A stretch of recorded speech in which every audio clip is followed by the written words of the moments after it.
Pakiramdam mo ba nasasabog na ang isip mo anumang oras? Parang ang bigat-bigat ng lahat at wala ka ng matakbuhan. Ngunit ang pagod na dala mo ngayon, hindi lang pagod ng katawan. Pagod ito ng puso. Pagod ito ng isip. Pagod ito ng kaluluwang matagal nang lumalaban ng tahimik. Humihiga ka sa gabi, pero imbes na pahinga ang maramdaman mo, mas lalo kang nilalamon ng ingay sa loob ng isip mo. Napakaraming inisip. Napakaraming alalahanin. Napakaraming takot. At sa bawat sandaling sinusubukan mong maging matatag, unti-unti kang naubos. Minsan inisip mo na lang, hanggang kailan ko kakayanin ito? Paano kung hindi na talaga bumuti? Paano kung mapagod na akong lumaban? At sa gitna ng mga tanong na iyan, parang lalo kang nalulunod. Pero makinig ka. May gustong ipaalala sa iyo ang Diyos ngayon.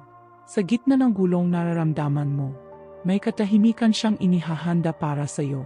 Sa gitna ng takot, may kapayapaan siyang gustong ibigay. Dahil hindi ka nilikhang mabuhay sa takot.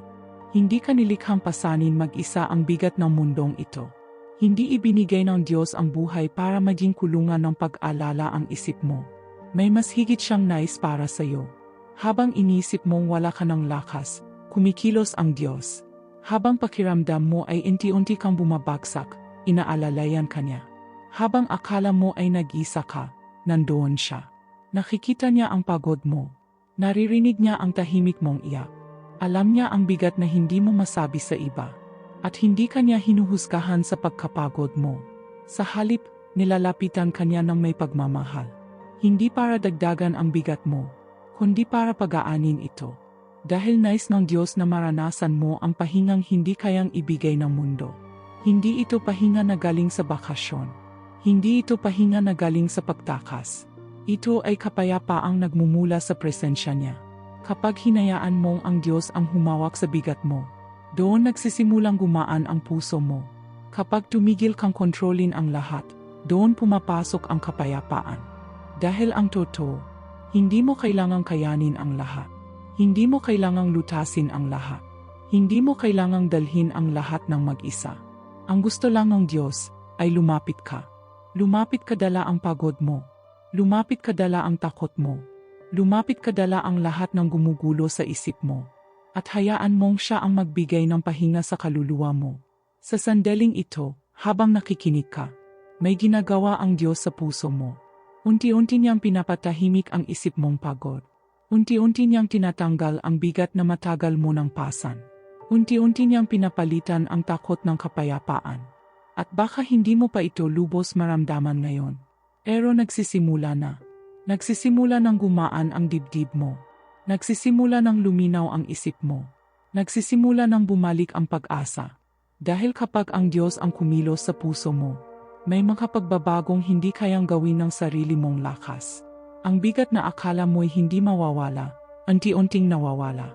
Ang sakit na akala mo'y permanente, unti-unting naghihilom. Ang takot na matagal nang sumisigaw sa isip mo, unti-unting nawawala ng kapangyarihan. At mapapansin mo, hindi nagbago ang lahat sa paligid mo. Pero may nagbago sa loob mo. May kapayapaang dumarating. May lakas na bumabalik. May pag-asang muling nabubuhay. Dahil ang tunay na himala ay nagsisimula sa loob. Kapag ang puso mo ay nahawakan ng Diyos, kahit ang pinakamabigat na problema ay hindi ka na kayang durugin. At sa sandaling iyon, maintindihan mo. Hindi ikaw ang may hawak ng lahat. Diyos ang may hawak. At kapag hinayaan mong siya ang mamuno, ang dating kaguluhan ay napapalitan ng katahimikan. Ang dating pagod ay napapalitan ng lakas. Ang dating takot ay napapalitan ng pananampalataya. Kaya huminga ka ngayon. Dahan-dahan. Hayaan mong ang kapayapaan ng Diyos ang pumuno sa puso mo. Hayaan mong ang presensya niya ang magpatahimik sa isip mo. Hayaan mong ang pagmamahal niya ang magpaalala sa iyo na ligtas ka. Hindi mo kailangang matakot. Hindi mo kailangang magmadali. Hindi mo kailangang pasanin ang bukas. Dahil ang Diyos ay nariyan na. At habang nagpapahinga ka, siya ang kumikilos. Habang bumibitaw ka, siya ang humahawak. Habang nagtitiwala ka, siya ang naghahanda ng bago. At mula ngayon, hindi ka na kailangang mabuhay na alipin ng pag-alala. Maaari kang mamuhay sa kapayapaan. Maaari kang huminga ng maluwag. Maari kang matulog ng may kapanatagan. Dahil ang Diyos na nagmamahal sa iyo ay mas dakila kaysa sa lahat ng kinakatakutan mo. Kaya ngayong gabi, isuko mo sa Kanya ang lahat.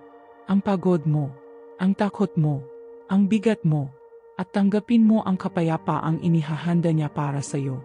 Dahil karapat-dapat kang mamuhay ng may kapayapaan. Karapat-dapat kang makaranas ng pahinga. Karapat-dapat kang makalaya sa bigat na matagal nang nagpapahirap sa iyo. At ngayong sandali, maari nang magsimula ang paglaya mo. Kung nararamdaman mong kinakausap ng Diyos ang puso mong gayon, hawakan mo ang pangakong ito. Hindi Kanya pababayaan, hindi Kanya iwan, at hindi Kanya hahayaang madurog ng bigat na ito. Kasama mo siya, gayon, mamaya, at sa bawat araw na darating. Kaya manalig ka, magpahinga ka, at hayaang ang Diyos ang magdala ng hindi mo na kayang buhatin.